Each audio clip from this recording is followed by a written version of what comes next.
Imam Malik menegaskan bahwa menghadiahkan pahala amal kepada mayit hukumnya dilarang dan pahalanya tidak sampai. Karena itu tidak bermanfaat bagi mayit. Sementara sebagian ulama Malikiyah membolehkan dan pahalanya bermanfaat bagi mayit. Sehingga ada dua pendapat dalam Malikiyah. Dalam Minahul Jalil, Al-Qarrafi membagi ibadah menjadi tiga.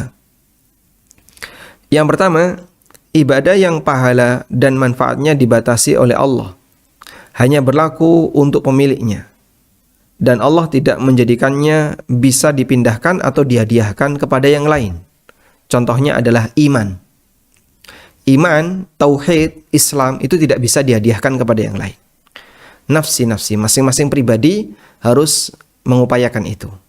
Yang kedua, ibadah yang disepakati ulama pahalanya bisa dipindahkan dan dihadiahkan kepada orang lain. Contohnya ibadah maliyah, bayar zakat, sedekah, kurban, dan seterusnya yang tadi sudah kita bahas. Yang ketiga, ibadah yang diperselisihkan oleh ulama, apakah pahalanya bisa dihadiahkan kepada mayit atau tidak, seperti bacaan Al-Quran. Kemudian kata Al-Qarrafi, Imam Malik dan Imam Asy-Syafi'i melarangnya. Kata Al-Qarrafi, Imam Malik dan Imam Asy-Syafi'i melarangnya. Selanjutnya Al-Qarrafi menyebutkan dirinya bahwasanya beliau lebih menguatkan pendapat yang membolehkan. Beliau mengatakan, "Fayambaghi lil insani alla yatruka fala'allal haqqa huwal wusulu fa innahu mughayyab." Selayaknya orang tidak meninggalkan praktek ini. Jadi kata beliau, silahkan dihadiahkan untuk mayit. Semoga pendapat yang benar adalah bisa sampai. Karena ini perkara gaib. Ini kata beliau. Jadi kalaupun tidak sampai, yang membaca insya Allah tetap dapat pahala. Kalaupun sampai, walhamdulillah, mayit bisa mendapatkan manfaat darinya. Baik.